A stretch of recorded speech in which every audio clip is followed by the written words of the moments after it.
गणपति ओम जय गणपति ओम गणपति ओम जय गणपति ओम गणपति ओम जय गणपति ओम गणपति ओम जय गणपति ओम गजमुख वरदा गणपति ओम गजमुख वरदा गणपति ओम गजमुख वरदा गणपति ओम गजमुख वरदा गणपति ओम गणपति ओम जय गणपति ओम गणपति ओम जय गणपति ओम मूषिक वाहन गजानना मूषिक वाहन गजानना मूषिक वाहन गजानना मूषिक वाहन गजानना मोदक हस्ता गजानना मोदक हस्ता गजानना मोदक हस्ता गजानना मोदक हस्ता गजानना परम निरंजन गजानना परम निरंजन गजानना परम निरंजन गजानना परम निरंजन गजानना पाद नमस्ते गजानना पाद नमस्ते गजानना तव पाद नमस्ते गजानना पाद नमस्ते गजानना गणपति ओम जय गणपति ओम गणपति ओम जय गणपति ओम गजमुख वरदा गणपति ओम गजमुख वरदा गणपति ओम गणपति ओम जय गणपति ओम गणपति ओम जय गणपति ओम मूषिक वाहन गजानना मूषिक वाहन गजानना मोदक हस्ता गजानना मोदक हस्ता गजानना परम निरंजन गजानना परम निरंजन गजानना पाद नमस्ते गजानना पाद नमस्ते गजानना तव पाद नमस्ते गजानना तव पाद नमस्ते गजानना गणपति ओम जय गणपति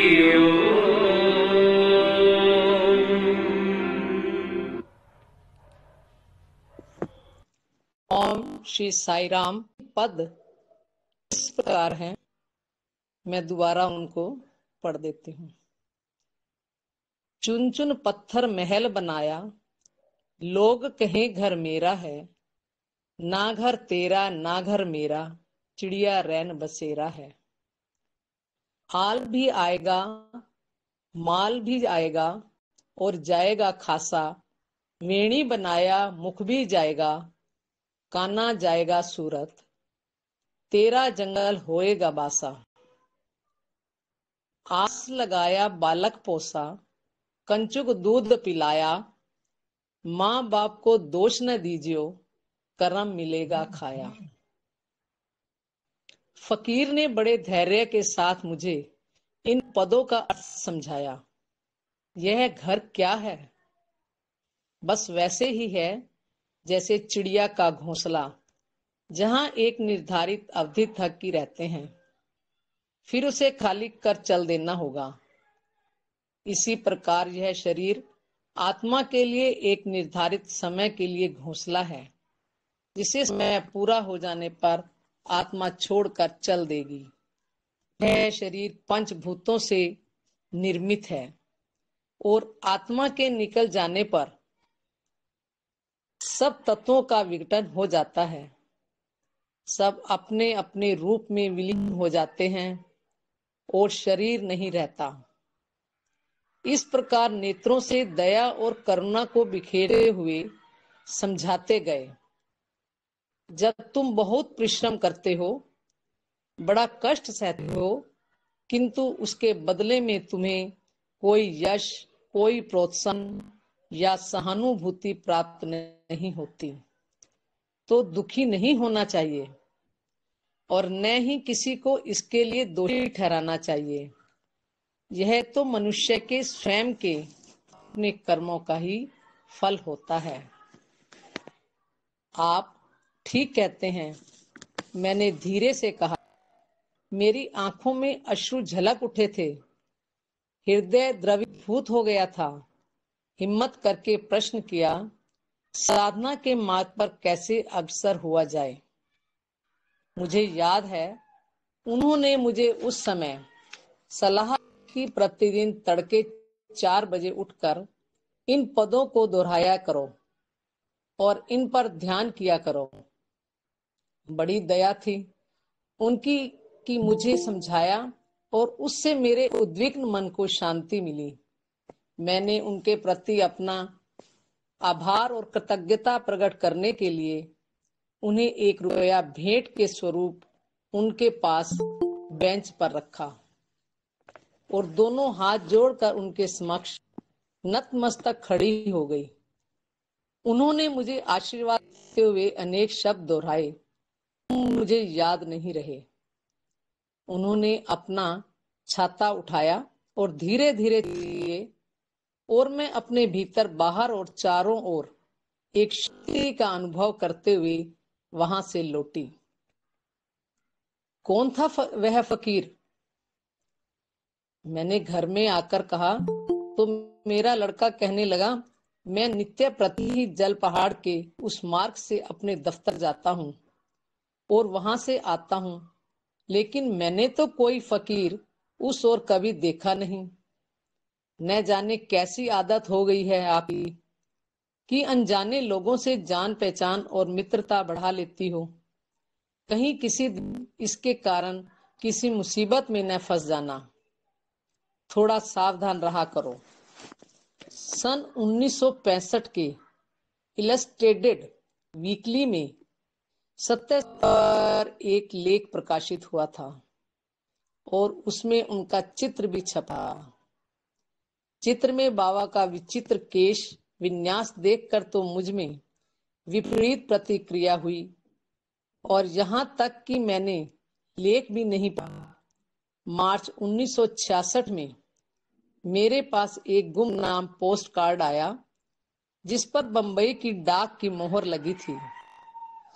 उसमें मुझसे कहा गया था कि उस पत्र की श्रृंखला न तोड़ें और ऐसे 20 पोस्ट कार्ड लोगों को लिखें जिसके परिणाम स्वरूप 10 दिन के भीतर ही मुझे शुभ लाभ प्राप्त होने का आश्वासन था। पत्र साईं बाबा के संबंध में था। उस दिन बड़ी मानसिक अशांति और संकटपूर्ण स्थिति में थी। भगवान के नाम पर संदेह की घड़ी में सुफल प्राप्ति के उन शब्दों से मेरे मन पर एक ऐसा ज्ञात प्रभाव पड़ा कि मैंने 20 पोस्ट कार्ड लिए और गुपचुप उन्हें टाइप के डाक में डाल दिए। किसी को पता भी न लगने दिया, अन्यथा मुझे भय था कि घर सब लोग मुझे चिढ़ाते और हंसी उड़ाते। क्योंकि मैंने तो चित्र में साईं बाबा के केशों को ही देखकर उनके संबंध में लेख तक न पढ़ने की धृष्टता की थी। नवंबर के अंतिम दिनों में मेरी दो मित्र मुझसे बेंगलोर में 1 माह बाद होने वाली संगोष्ठी के संबंध में बातचीत करने के लिए आईं। उनमें से एक ने कहा, सौभाग्य की बात है कि आप वहीं जा रही हैं। यदि हो सके तो बाबा के दर्शन भी करके आना। थोड़ा समय निकालकर कोशिश करना इसके लिए। मैंने उनसे बिना किसी गंभीरता के प्रश्न किया, क्यों? कौन है यह साईं बाबा? उन्हें बाबा के संबंध में थोड़ा कुछ बताया और उनकी अद्भुत चमत्कारिक शक्ति के किस्से सुनाए और कहने लगी कि बाबा एक चमत्कार तो अपने ही नगर में श्रीमती राव के घर में हो रहा है। सारी बातें सुनकर मुझे हंसी आने को हुई, क्योंकि मुझे सब अविश्वसनीय लगा। उस तीखे स्वर में कहने लगी, आपको मेरी बातों पर विश्वास नहीं होता?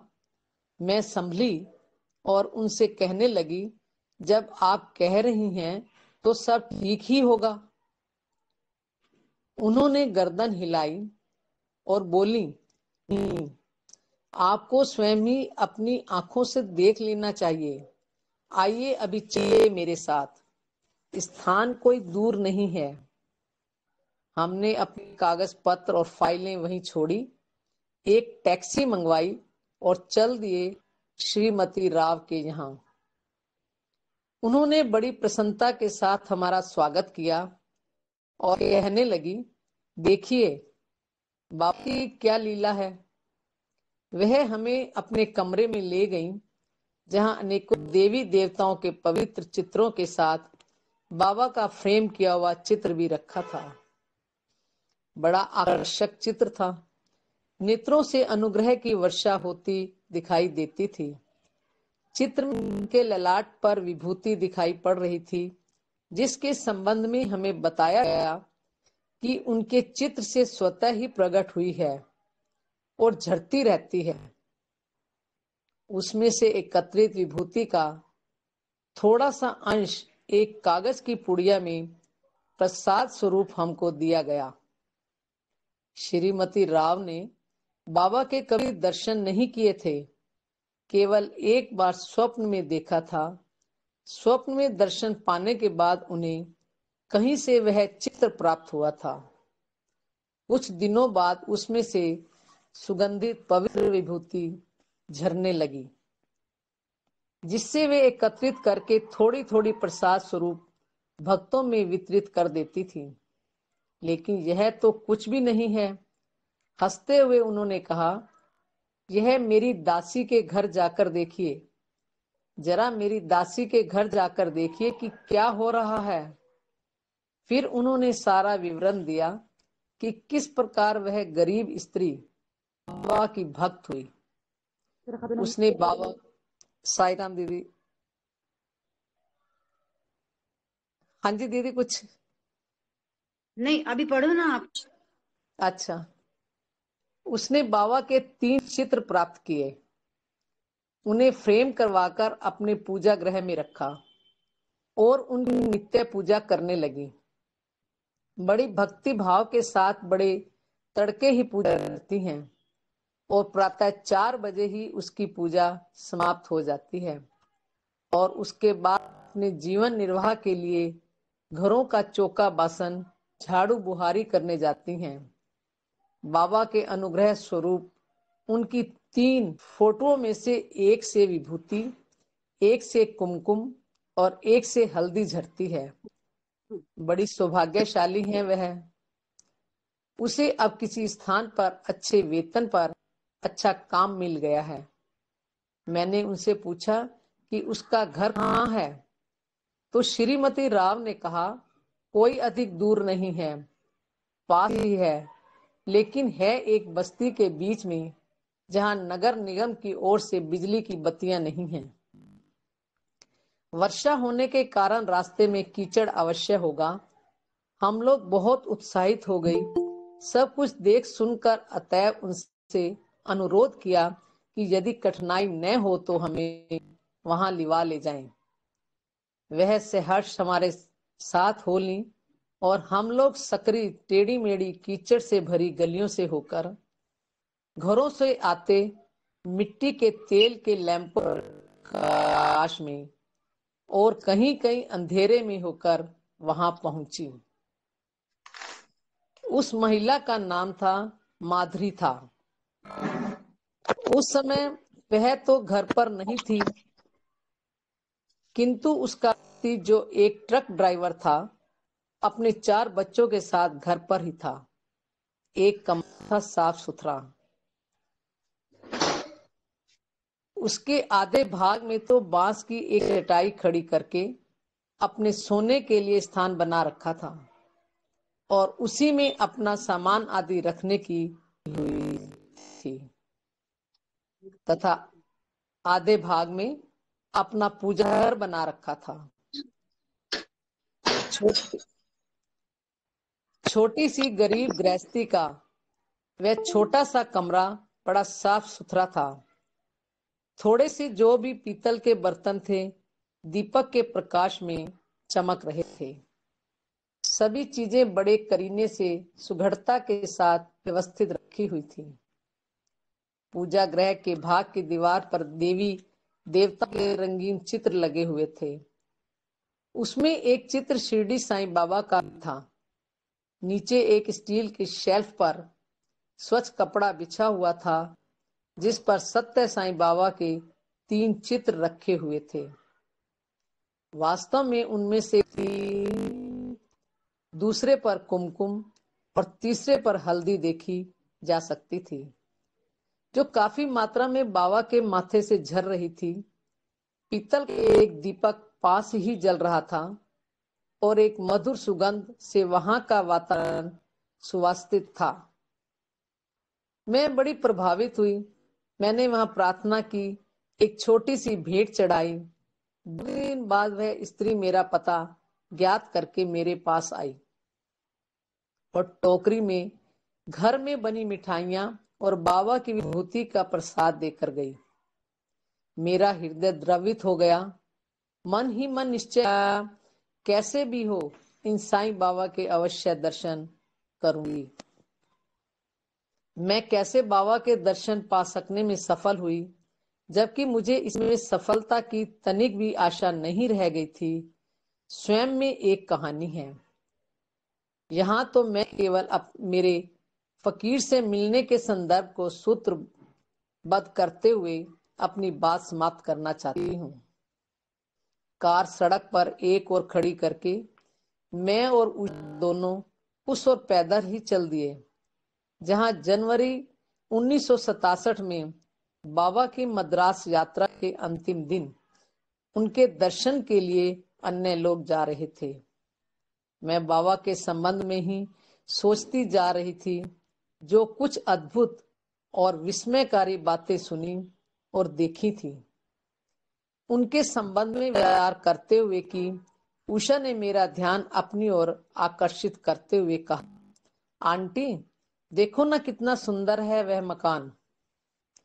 मैंने उसके साथ अपनी सहमति प्रकट करते हुए कहा, हाँ वास्तव में बहुत सुंदर है, बड़ा है वह मकान। फिर मैं एक भजन की पंक्ति गुनगुनाने लगी तो उषा ने प्रश्न किया, क्या गा रही है आंटी आप? अरे एक भजन है, दार्जिलिंग में एक फकीर ने दिया था, कबीर का भजन है। कबीर पंथी फकीर था वह। उषा चलती रुक गई और कुछ विस्मित सी मेरे मुंह की ओर देखने लगी और बोली, फकीर, कबीर पंथी, क्या कह रही हैं आप?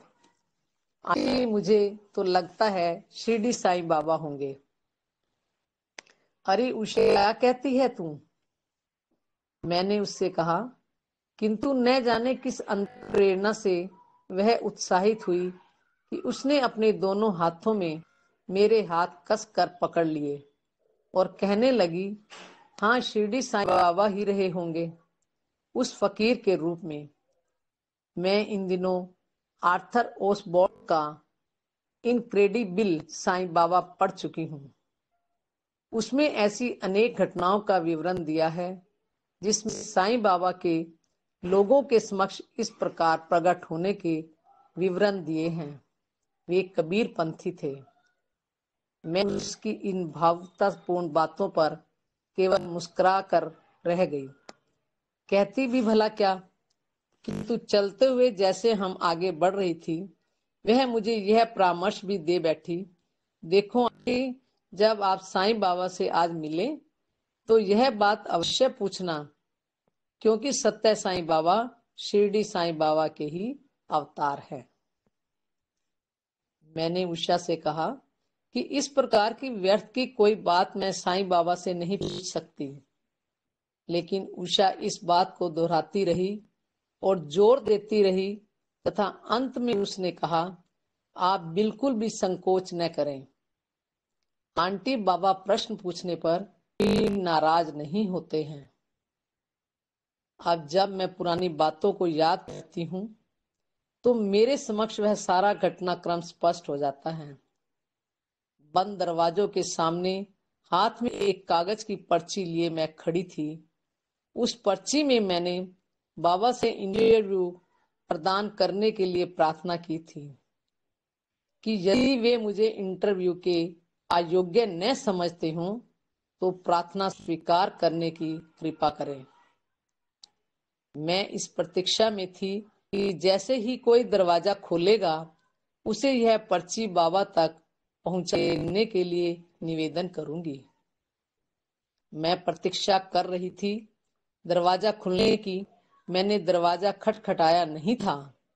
दरवाजा खुला, लेकिन वहां तो बाबा स्वयं ही उपस्थित थे। मैं हक्की बक्की रह गई। बाबा बोले, आओ। नमस्कार। मेरे हृदय की अभिलाषा पूर्ण हुई। मैं नीचे झुकी और बाबा के सुंदर चरणों का स्पर्श कर धन्य हो गई। उनकी कृपा दृष्टि पड़ते ही मैं आत्मविभोर हो गई। मैं अपनी कठिनाइयों और समस्याओं के संबंध में कुछ प्रश्न बाबा के समक्ष रखना चाहती थी, किंतु उनके सामने तो मुख खोलने की आवश्यकता ही नहीं पड़ी और बाबा ने उन समस्याओं और कठिनाइयों का विवरण स्वयं ही दिया और मुझे आश्वासन दिया कि सब ठीक हो जाएगा। अचानक ही मुझे उषा की बात याद आई और मैंने हिम्मत करके हकलाते हुए, बाबा, उषा ने मुझसे कहा था कि मैं आज से उन फकीर के बारे में पूछूं जो मुझे दार्जिलिंग में मिले थे। बाबा ने मुझे बीच में ही रोकते हुए कहा, वह मैं ही तो था उस रूप में। मैंने तुम्हें 3 उपदेश दिए थे। बाबा ने अपने हाथों की 3 उंगलियां उठाते हुए कहा, मेरी आंखों से अश्रुधारा प्रवाहित हो गई और मैं हिचकियां भरती हुई उनके चरणों में गिर पड़ी। मेरे मुख से केवल यही शब्द निकले, बाबा, आप मेरा साथ देंगे? उनकी कृपा मेरे माथे पर था और मानो मैं किसी स्वप्न में खोई उनका वचन सुन रही थी। सदा सदा आंसू से मेरे गाल गीले थे, हृदय भरा हुआ था, अंतर परम शांति का अनुभव कर रहा था। मेरे संतोष और आश्वासन के लिए बाबा ने अपने हाथ से विभूति सृजित करके दी और अपना अभय हस्त मुद्रा में एक चित्र भी तत्क्षण हवा में हाथ घुमाकर सृजित किया और मुझे यह कहते हुए दिया कि इसे सदा अपने बटुए में रखना। फिर पास में रखे एक पीतल के बर्तन से विभूति की कुछ पुड़ियां दी और कहा, शिवरात्रि पर पुटापर्ती आना। बाबा ने मुझसे यह भी कहा, मैं कलकत्ता आऊंगा। अब यह तो बाबा ही जानते हैं कि कब उनकी कृपा होगी और मैं पुटपर्ती आज जा सकूंगी और उनके दर्शन का फिर से सौभाग्य पा सकूंगी। जून 1967 में एक मीटिंग में बंबई गई थी, लेकिन वहां मेरे मन में रह रहकर एक इच्छा उठती थी कि शिरडी जाकर दर्शन करने की। मैंने अपने मित्र से कहा, कृपा करिए और पता लगाइए, मैं शिरडी जाना चाहती हूँ।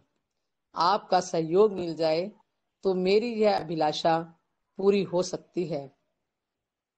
एक दिन सायंकाल वह दफ्तर से लौटकर घर आए तो हंसते हुए कहने लगे, आंटी, जब मैंने आपकी शिरडी जाने की इच्छा का अपने मित्र से जिक्र किया तो उन्होंने कहा, जब वे शिरडी जाना चाहती हैं तो शिरडी साईं बाबा उनकी इच्छा अवश्य पूरी करेंगे। किंतु मैंने उनसे कहा, भाई कहने सुनने में यह बात बड़ी अच्छी लगती है, लेकिन जरा यह तो बताइए कि कैसे जाऊंगी, कब जाऊंगी, किसके साथ जाऊंगी, शिरडी में कहाँ ठहरूंगी। बात यह थी कि मुझे न तो शिरडी के संबंध में कुछ ज्ञात था कि कहाँ है, वहां कैसे जाया जाए, तथा न ही मेरा स्वास्थ्य ठीक था उन दिनों की मैं किसी अनजान और अपरिचित स्थान पर अकेली जाने की हिम्मत कर सकूं। लेकिन यह कथन वास्तव में खरा उतरा। मैं बिल्कुल दूसरी दिशा में रेलगाड़ी से जा रही थी कि एक नितांत असामान्य ढंग से एक सुंदर महाराष्ट्रियन महिला ने, जो हमारे ही साथ उन डिब्बे में सफर कर रही थी, हमें अपने साथ उतार लिया। अपने अपने घर नासिक ले गई। वहां हमें पूर्ण आतिथ्य प्रदान किया और दूसरे दिन प्रातः मेरा और मेरे 2 सहयोगियों का शिरडी जाने का पूर्ण प्रबंध किया। लंबी धूल भरी और थका देने वाली यात्रा के पश्चात जैसे ही हम शिरडी पहुंचे तो हमसे कहा गया, जल्दी करिए, आरती होने वाली है। जल्दी से स्नान कर कपड़े बदलकर समाधि स्थल पर पहुंचे। समाधि स्थल चांदी की चमकती हुई चादर से मंडित था। रंग बिरंगे सुंदर सुगंधित पुष्पों से सारा स्थल सजा हुआ था। दीप जल रहे थे। धूप और अगरबत्ती की सुगंध से सारा वातावरण सुगंधित था। घंटियां बज रही थी। भीड़ बढ़ती जा रही थी और मैं आगे बढ़ती जा रही थी, जिससे कि अच्छी तरह दर्शन कर सकूं। जैसे ही मेरी निगाह पूर्ण संगमरमर की मूर्ति पर पड़ी तो मेरा हृदय धक रह गया। समाधि स्थल पर बाएं घुटने पर दायां पैर रखकर बैठे साईं बाबा की जो मुद्रा है, बिल्कुल उससे मिलती जुलती ही तो थी। उस फकीर की शक्ल जो मुझे दार्जिलिंग में उस दिन मिला था, वही चेहरा, वही बैठने का ढंग। केवल इतना सा फर्क था कि उस फकीर के सिर पर एक टोपी थी, जबकि मूर्ति के सिर पर एक कपड़ा बंधा था। वही कृपा दृष्टि मेरे हृदय को भेदती हुई मेरे अंतरम को छू गई। मैं सांस रोके अवाक खड़ी रह गई। कुछ समय इसी प्रकार निकल गया। धीरे धीरे मेरे मन और मस्तिष्क के अकाट्य सत्य को स्वीकार कर लिया और कब, कहां, क्यों और कैसे की चिंता छोड़ दी। समर्पण के साथ ही अश्रुधारा बह चली। सारे नाव ढीले पड़ गए और कांपते हुए होठ बोले, बाबा, बाबा। निशब्द मन ही मन मैंने बाबा से कृपा की प्रार्थना की। हाथों में उस थाली को थामे थी जिसमें भेंट चढ़ाने के लिए पुष्प, फल आदि रखे थे। अश्रुधारा सतत प्रवाहित थी, किंतु अंतर में जो शांति समाई थी उसको समाना संभव नहीं था। सत्य साईं बाबा का श्रीमती सुधा मजूमदार को दार्जिलिंग में अपने पूर्ण रूप में दर्शन और उपदेश देना और सारे परिवार में उन्हें सम्मिलित कर लेना, जहां श्रीमती सुधा मजूमदार के लिए बाबा के परम अनुग्रह प्राप्त करने के महान सौभाग्य की बात है, वहां उन लोगों के लिए आंखें खोल देने वाली बात है जो देखना नहीं चाहते हैं। प्रशांति निलय में एक वृद्धा है जिसका अनुभव अवतार पुष्टि करता है।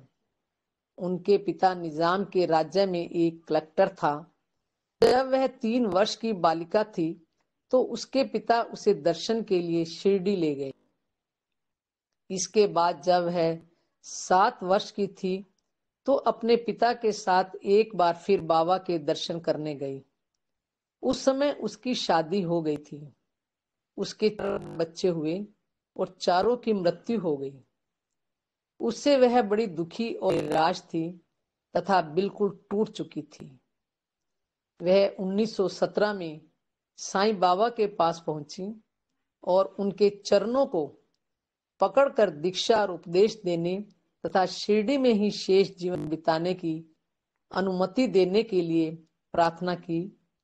लैंडी बाग में बाबा ने उससे कहा, अभी नहीं, मैं आंध्र प्रदेश में फिर आऊंगा तो मैं तुम मुझसे मिलना और मेरे साथ रहना। वह पुनः के राज्य में लौट गई तथा भक्तों व संतों की जीवन कथाएं तथा भजन आदि संगीतबद्ध किए और उनके माध्यम से भक्ति के प्रचार में लग गई। उसने अनाथ बालिकाओं के लिए एक अनाथ आश्रम खोला और उसका नाम साईं सदन रखा। जब उसे पता लगा कि राजू परिवार के एक बालक ने अपने आप को साईं बाबा घोषित किया है तो वह उसी समय उर्वाकुंड पहुंची और बृहस्पतिवार को शेषम राजू के घर जाने वाली भीड़ के साथ हो ली। वहां जाकर वह बाबा के पास दाहिनी ओर बैठ गई।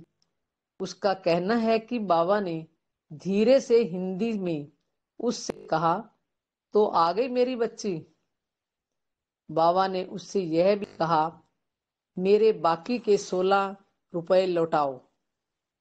यह सुनकर वह दंग रह गई और पूछने लगी, कौन से 16 रुपए? बाबा ने कहा, दशहरा उत्सव पर शिरडी भेजने के लिए तुमने जो रुपए इकट्ठे किए थे उनमें से तुमने बलराम को 40 रुपए उधार दिए थे। उसने केवल 24 रुपए ही लौटाए। और फिर भी मंद स्वर में बाबा ने उससे कहा कि मैं तुमसे यह धन केवल इसलिए मांग रहा हूं ताकि यह भली प्रकार विश्वास हो जाए कि मैं वही शिरडी साईं बाबा हूं। तुमने मेरे चरण नहीं छुए। तुम आई और चुपचाप बैठ गई। उसके बाद वह अपना आश्रम बंद कर प्राय पुट्टपर्ती आने लगी। अब वह प्रशांति निलयम में ही रहती हैं। उसे इतनी प्रसन्नता है कि बाबा ने शिरडी में उससे जो कुछ कहा था वह पूरा हुआ। क्या यह अविश्वसनीय नहीं है? क्या यह अविश्वसनीय है? ठीक है, कुछ है ही ऐसी पवित्रता। आर्थिक ओसबान को भी साईं बाबा के गौरव और प्रताप के वर्णन के लिए इससे अधिक उपयुक्त विशेषण नहीं मिला था। और आश्चर्य की अविश्वसनीयता अब भी नहीं हुई है। ओम श्री साई राम। दीदी, ये अध्याय पूरा हो गया, आप इसके बारे में कुछ विवेचन करें। हाँ जी, साई राम। मैं डॉक्टर अमर सिंह जी से अनुरोध करती हूँ कि डॉक्टर साहब कुछ कहेंगे प्लीज। राम जी, ये तो एक बहुत अच्छी जीवन यात्रा के बारे में वृत्तांत है। कोई खास ऐसी बात तो नहीं कह सकते हम, तो भगवान के साथ इतना समय व्यतीत किया इन्होंने। और जो कल आपने बताया था उन महिला का जिक्र भी इन्होंने 40 बौद्धि का किया है। तो ये स्वामी तो सब कुछ जानते हैं, सब कुछ को, सब जीवन में भाग्यशाली हैं। सुधा मुजुम्बर जिन्होंने भगवान शिरडी के दर्शन किए और सब साईं बाबा के भी दर्शन किए, इनका तो क्या वर्णन किया जा सकता है। इनकी तो बहुत ही भाग्यशाली जीवन रहा है और ये सारी वार्ता उनसे संबंधित थी। तो मैं तो इतना ही कहूंगा कि ये तो ऐसा जीवन हर एक को प्राप्त हो कि स्वामी के इस तरह दर्शन होते हैं। साई राम। साई राम जी। हाँ जी, मैं थोड़ा 2 शब्द कहना चाहूंगी। आज का प्रसंग जो कल शुरू हुआ था श्रीमती मजूमदार के संदर्भ में, उस सारे प्रसंग को आज सुनकर हृदय इतना द्रवित है कि मेरे से कुछ ऐसे लगता है बोला नहीं जाता। भगवान ने इस धरा पर अवतार लिया और अवतार जब धरा पर आया तो ये भौतिक युग था जिसमें हर इंसान भौतिकता की दौड़ में बस आगे से आगे बढ़ रहा है। स्वामी ने, भगवान ने कैसे उन जीवात्माओं को चुना जो उससे पहले पहले पूर्व अवतारों में उनसे बहुत नजदीकी रूप से संबद्ध थी, और कहां कहां चाहे उनके लिए भगवान तो कालातीत है, समयातीत है, स्थानातीत भी है, वो ऑल वेडिंग है, सब जगह वो व्याप्त है। उसके लिए कोई दूरी नहीं, कोई समय नहीं, कुछ भी नहीं। चाहे वो भारतवर्ष हो या वो विदेश हो, स्वामी ने सबको, उन पुण्य आत्माओं को ऐसे ही दर्शन देकर, और इस भौतिक युग में भी जहां इस हृदय में कोई संस्कार नहीं बचा कि भगवान कहाँ है, कैसा है, लेकिन उन दिव्यात्माओं को इस तरह से भगवान ने विश्वास दिलाया और वो दिव्यात्माएं समर्पित हो गई कि हाँ, ये कोई दिव्य स्वरूप है जिन्होंने मेरे हृदय में केवल और केवल शांति ही प्रतिपादित कर दी। ऐसे ही श्रीमती मजूमदार का ये संदर्भ है। और दूसरी बात, स्वामी ने इस युग में कैसे वो बताए कि वो अवतार है, मुंह से बोलकर भी बताया, और दूर दराज स्थानों पर अपने दिव्यता के दर्शन दिए। जब स्वामी के स्वरूप में से कहीं हल्दी, कहीं कुमकुम, कहीं विभूति स्वतः ही प्रस्फुटित होने लगी, लोगों में बंटने लगी, और लोग पहले तो आश्चर्यचकित थे और वो इसको स्वीकारते नहीं थे, लेकिन धीरे धीरे उस दिव्यता का एहसास होने लगा और सारा संसार अब तो साईमय धीरे धीरे होता ही चला गया।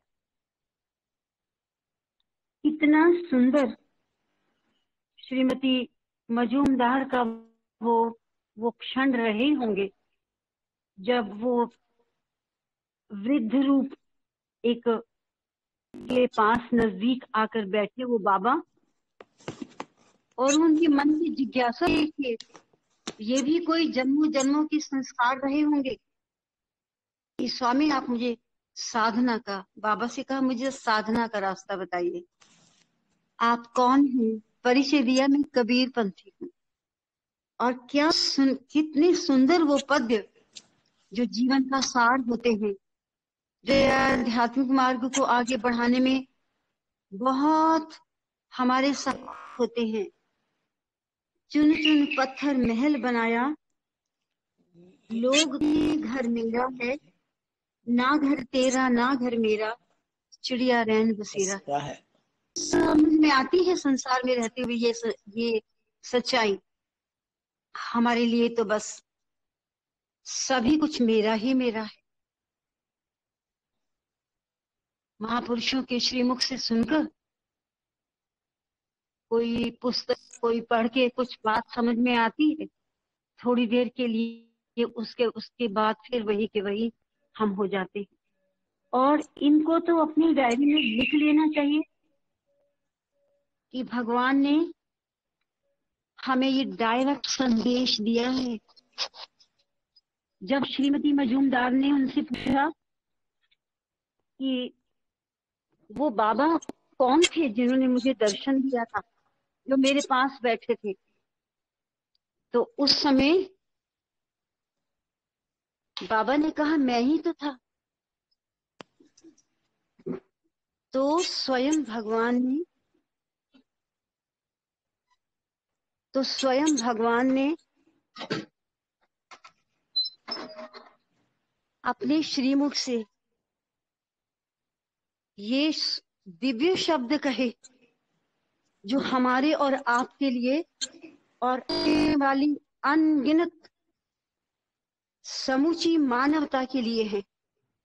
ये है मेरा संदेश कि तुम स्वीकार करो, जो जानो और अपने जीवन को धन्य करो। बस मैं इतना कहूंगी, आगे का पाठ प्रारंभ करते हैं। और मैं तो स्वयं भी बहुत इस समय लगता है कि मैं बोल नहीं पा रही। ओम साई राम। किरण, आप आगे बढ़िए। पवित्र आह्लाद, नया चैप्टर है, अध्याय। बाबा के संबंध में पुस्तक लिखने वाले के मन में सदा एक घबराहट रहती है, क्योंकि बाबा कहते हैं मुझे किसी प्रकाशन की कोई आवश्यकता नहीं है। क्या प्रकाशित करोगे तुम? क्या जानते हो तुम मेरे संबंध में? आज तुम मेरे बारे में एक बात कहते हो और कल दूसरी। तुम्हारा विश्वास तो दृढ़ हुआ नहीं है। जब कुछ अनुकूल हो जाता है तो प्रशंसा करते हो, किंतु कुछ भी प्रतिकूल हुआ तो दोषारोपण करने लगते हो, इधर उधर भटकते हो। हाँ, यह एक वास्तविकता है। 20 वर्ष की सतत निकटता और सानिध्य के उपरांत भी वह आवरण हट नहीं पाया है। यदि उसमें से कभी झलक मिली तो उनकी ही कृपा से बाबा के रहस्य को मैं कहाँ जान पाया हूँ। बाबा कहते हैं पूर्ण निष्ठावान बने रहो, अपने ही सत्य अनुभव की बात करो, उस अनुभव को बढ़ा चढ़ाकर मत कहो। मैं उनके द्वारा दिए गए निर्देश के पालन करने को केवल प्रयास कर सकता हूँ। बाबा कहते हैं यदि तुम मुझे स्वीकार करते हो और हाँ कहते हो तो मैं भी उसका उत्तर हाँ हाँ हाँ देता हूँ। यदि तुम न करते हो तो मैं भी न की प्रतिध्वनि कर देता हूँ। आओ स्वयं अनुभव करो और उसके आधार पर विश्वास और श्रद्धा उत्पन्न करो। मुझसे लाभ उठाने का यही मार्ग है। यही कारण है कि यद्यपि बाबा ने अपनी जीवनी लिखने की स्वीकृति तो मुझे सन 1948 में ही दे दी थी, लेकिन जब मेरा अनुभव पूर्ण हो गया और मेरा विश्वास दृढ़ हो गया, तभी 12 वर्ष बाद 1960 मुझे उसका लिखना आरंभ करने का संकेत मिला। क्योंकि उसके पूर्व का मेरा 30 वर्ष का अनुभव और लेखन सामाजिक व धार्मिक नेताओं के आलोचक और हास्य व्यंग लेखक के रूप में ही था। मेरा हास्य व्यंग लेखन, जिसमें इस प्रकार के नेताओं पर कटाक्ष और आलोचनाएं होती थी, चमत्कारों के प्रति मेरी अरुचि पर आधारित होते थे। क्योंकि मैं सदा से ही रामकृष्ण मिशन से संबंधित रहा था। लेकिन बाबा कहते हैं कुछ लोगों का कथन है कि श्री रामकृष्ण परमहंस के अनुसार आध्यात्मिक साधना के मार्ग पर आगे बढ़ते हुए अनेकों सिद्धियां और शक्तियां प्राप्त हो जाती हैं, किंतु उनका उपयोग करने से साधन का आगे बढ़ने का मार्ग अवरुद्ध हो जाता है, उसमें बाधाएं आती हैं। वास्तव में यह ठीक भी है। साधक इन सिद्धियों या शक्तियों के कारण पथ भ्रष्ट हो सकता है। उसे उनसे निर्लिप्त रहते हुए सतत आगे बढ़ते रहने की आवश्यकता है। यदि वह इन सिद्धियों के आकर्षण में पड़ गया तो उसमें ऐसा अभिमान पैदा हो जाता है कि वह उसे अधोगामी बनाए बिना नहीं छोड़ता। यह उपदेश सभी साधकों के लिए हितकर है और इसका उन्हें पालन करना चाहिए। लेकिन गलती तब होती है जब मेरी बराबरी एक साधक से की जाती है और साधक और साध्य को बराबर समझा जाता है। मैं जो भी करता हूँ उस अवतार के स्वभाववश करता हूँ। लोग बिना ज्ञान के व्यर्थ दोषारोपण करते हैं। यदि तुम शास्त्रों का अध्ययन करो तो तुम्हें अधिक स्पष्ट रूप से दिखाई देगा, अन्यथा स्वयं ही अनुभव प्राप्त करो। अवतार के अभिप्राय स्पष्ट करते हुए बाबा ने कहा है, मैं तुम्हारे हृदय में उठने वाले विचारों, उद्वेगों, आकांक्षाओं, तरंगों और भंवरों को भली प्रकार जानता हूं, लेकिन तुम मेरे हृदय को नहीं जानते हो। यदि तुम्हें कोई दुख या पीड़ा होती है या प्रसन्नता या सुख होता है तो उसका अनुभव मैं भी करता हूं, क्योंकि सबके हृदय में ही तो मैं रहता हूं। वही तो मंदिर है जहां मैं वास करता हूं। चाहे जितना कठिन हो, बाबा के संबंध में लिखने का कार्य कितना और कैसा भी हो, कलम के लिखने का सामर्थ्य जो भी बाबा ने प्रदान किया है, जितना कुछ बाबा ने दिखाने की कृपा की है, उसका चित्रण करने के लिए रूपरेखा बनानी ही पड़ेगी, रंग भरने ही होंगे। 13 दिसंबर 1964 को बाबा ने कला हस्ती का दौरा किया। बाबा वहां वेंकटगिरी से पहुंचे थे।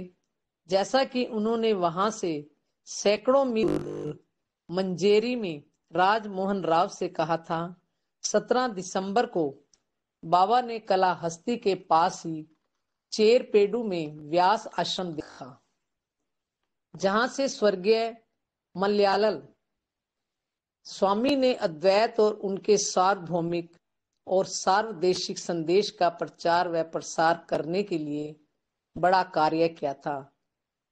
बाबा ने उनके संबंध में कहा है, जो भी कोई स्वामी के पास आया अथवा जिन हजारों लोगों से वे मिले, उन्होंने असत्य के पीछे छिपे सत्य के महान गौरव और वैभव को समझाया। वह स्वयं उसे अपने अध्ययन, स्वाध्याय और साधना के आधार पर अनुभव कर चुके थे। उन्हें इसका ज्ञान था। विद्या व साधना की इस पीठ के व्यवस्थापक स्वामी विमलानंद कई माह तक प्रशांति निलयम में रहे थे और वहीं से वे बनारस विश्वविद्यालय में संस्कृत का अध्ययन करने के लिए गए थे। वहां से जाते समय उन्होंने एक पद्ममाला की रचना की थी और उसे बाबा के कर कमलों में समर्पित था। जब उनके गुरु मलायल स्वामी ने, जिनकी सारी आंध्र प्रदेश तक तथा आसपास के सभी राज्यों में बड़ी ख्याति और सम्मान था, अपनी पंच भौतिक देह त्याग दी, तब विमलानंद अपना भावी मार्गदर्शन प्राप्त करने के लिए बाबा के समक्ष उपस्थित हुए। संन्यास दीक्षा देने के लिए बाबा से प्रार्थना की, लेकिन बाबा ने उन्हें उनके गुरु से विलग नहीं होने दिया तथा उन्हें आदेश दिया कि उनके गुरु स्वामी ने उन्हें जो निर्देश दिए थे उनका पालन करते हुए उन्हें अपना कार्य करना चाहिए। आश्रम का वातावरण व्यास के यश गौरव से गुंजित और सुवासित है तथा उनके तपस्या पूर्ण और कष्ट साध्य जीवन की याद दिलाने वाला है, जिसके आधार पर ही आंध्र प्रदेश उन्हें गुरु रूप में माना था। वहां वैदिक ऋचाओं का सस्वर पाठ होता था तथा जीवन के परम लक्ष्य तथा उसकी प्राप्ति के संबंध में चिंतन, मनन और विचार विमर्श होते थे। इसलिए बाबा ने वहां अपने अवतार के उद्देश्य और संदेश को प्रकट करते हुए कहा था, मेरा कार्य केवल लोगों के दुख, दर्द और क्लेशों को मिटाना, उन्हें धीरज बंधाना तथा उनमें आस्था और विश्वास उत्पन्न करना ही नहीं है। यह तो स्वभावगत होता रहता है। मेरा मुख्य कार्य तो भारत में और संपूर्ण विश्व में वेदांत और वेदांतिक जीवन को व्यवहारिक रूप में पुनः स्थापित करना है। संस्कृत पाठशाला के विद्यार्थियों से बाबा ने कहा, दूसरों के साथ स्पर्धा होनी चाहिए। ईश्वरीय मार्ग पर द्रुत गति से बढ़ने में, चलने में, जीवन के इस परम लक्ष्य की प्राप्ति के लिए पूर्ण आत्म संयम के साथ, अनुशासन के साथ विकास करो। देश को इसी प्रकार के नवयुवकों की आवश्यकता है। केवल पढ़े लिखे किंतु अनुशासनहीन नागरिक देश को नहीं चाहिए, जो समाज में अव्यवस्था और अशांति फैलाते हैं। फरवरी 19 में पेनुकोंडा में स्कूल दिवस समारोह का उद्घाटन करते हुए बाबा ने वहां के विद्यार्थियों की बड़ी प्रशंसा और उत्साह भरे शब्दों में सराहना की। उसी दिन देश में सभी स्थानों पर सरकार की भाषा नीति के विरोध में विद्यार्थियों की हड़तालें, प्रदर्शन और आंदोलन आयोजित थे और सभी और बड़ी अव्यवस्था थी और उपद्रव हो रहे थे, किंतु पेनुकोंडा के विद्यार्थियों ने उनमें भाग लेने से बिल्कुल मना कर दिया। वे अपने स्कूल के उत्सव कार्यों में लगे रहे और इसके फलस्वरूप उन्हें बाबा का अनुग्रह प्राप्त हुआ। बाबा ने उनसे कहा, तुम लोगों को विद्या अध्ययन के लिए स्कूल भेजने और इसके लिए अन्य सुविधाएं और सुख प्रदान करने के लिए तुम्हारे माता पिता सर्दी, गर्मी और बरसात में खेतों में जो परिश्रम करते हैं, उससे तुम लोगों के सिर पर एक बड़ा ऋण चढ़ता है। उससे ऋण होना, उसे पूरा करना तुम सबका प्रथम उत्तरदायित्व है। अन्य ऋणों या उत्तरदायित्वों को चुकाना या पूरा करना बाद में आता है, चाहे वह मातृभाषा का हो अथवा मातृभूमि का। मैं देख रहा हूं कि तुम लोग इसे भली प्रकार समझते हो और इसलिए जबकि तुम लोगों के चारों ओर तुम यहाँ शांति के साथ अपने उत्तरदायित्व को पूरा कर रहे हो।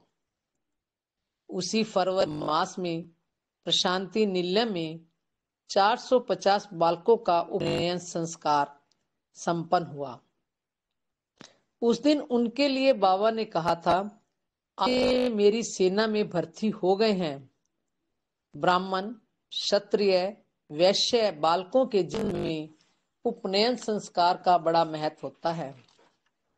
उस दिन बालक अपने गुरु के समक्ष दीक्षा के लिए उपस्थित होता है और गुरु उसे गुरु मंत्र, आध्यात्मिक जीवन में अग्रसर होने की कुंजी देते हैं। बालक को एक नव जीवन प्राप्त होता है। वह एक नए द्वार की देहरी पर अपना पैर धरता है। उस संस्कार के संपन्न हो जाने पर ही बालक द्विज हो जाता है। अपने पूर्वजों की परंपरा में प्रशांति निलय में बाबा की उपस्थिति में इतने बालकों का आज के भौतिक युग में प्राचीन वैदिक परंपराओं के साथ इस संस्कार का संपन्न होना आशा और उत्साह का चिरस्मरणीय दृश्य उपस्थित कर देता है। उन बालकों को वैदिक मंत्रों में सर्वश्रेष्ठ मंत्र गायत्री मंत्र की दीक्षा दिए जाने का दृश्य तो बड़ा ही प्रेरक था। बाबा ने इस महत्वपूर्ण संस्कार को, जिसे पाश्चात्य भौतिकवादी जीवन की नकल में हमारे देश में भुलाया जा रहा है, प्रत्येक द्विज के जीवन में उसे यही दिशा में सन्मार्ग पर लगाने के लिए प्राचीन परंपरा के अनुसार यथोचित स्थान दिया है। दीदी, अगर इसके ऊपर आप विवेचन करना चाहें।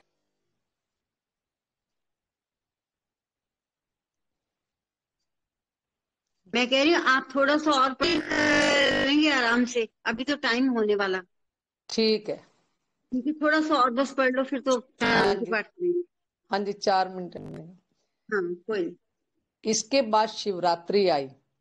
इस पावन दिवस बाबा शिव के रूप में शोभित और प्रकाशित होते हैं और उस दिन बाबा के भाषण में ज्ञान और उसके अर्जन की आवश्यकता पर स्पष्ट रूप से बल होता है। शास्त्रों में कहा गया है, ज्ञानम महेश्वरात इच्छेत। महेश्वर से ज्ञान प्राप्ति की इच्छा करो। ऋषियों ने पंचांगों में ये दिन प्राप्ति के लिए स्वयं को समर्पित करने और दीक्षा प्राप्त करने के लिए निर्धारित किए थे। शिवरात्रि के दिन तो चमत्कारों का चमत्कार होता है। उस दिन बाबा उनके भीतर स्वतः ही सृजित हो रहे लिंगों का लिंगोद्भव करते हैं, अर्थात उन्हें अपने भीतर से मुख द्वारा बाहर प्रकट करते हैं। 1965 की शिवरात्रि पर लगभग 17-18 हजार लोगों ने बड़ी शांति व उत्सुकता के साथ उस अद्भुत, गंभीर और तनावपूर्ण प्रक्रिया को देखा।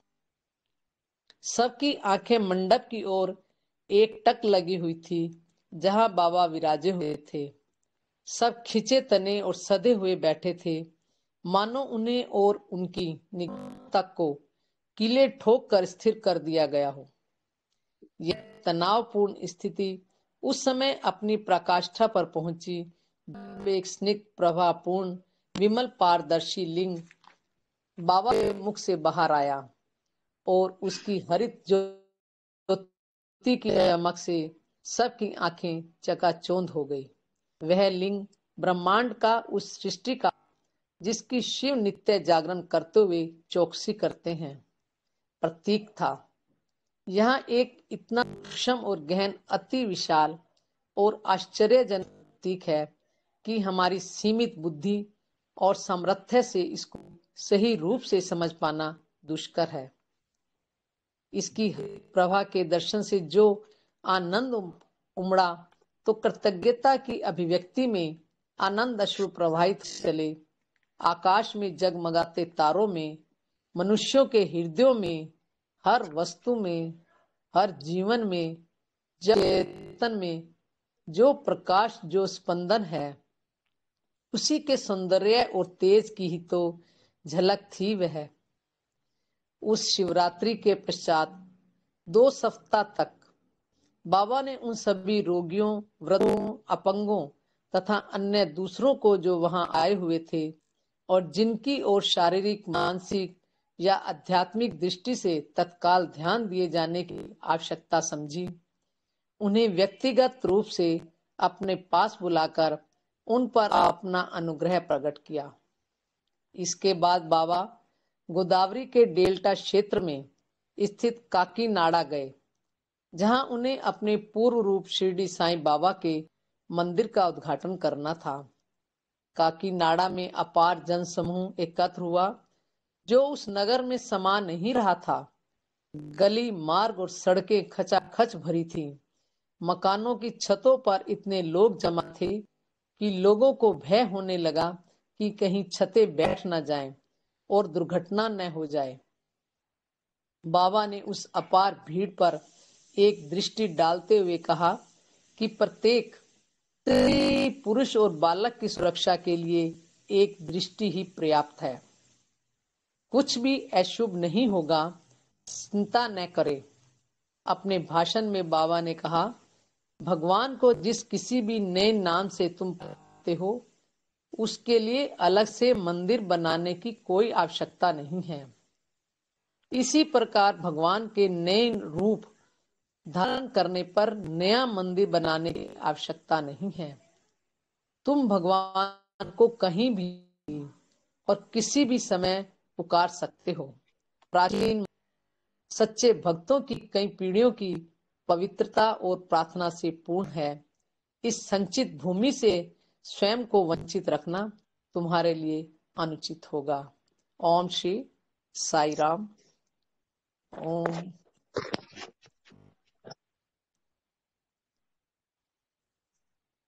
समस्त लोका सुखिनो भवन्तु,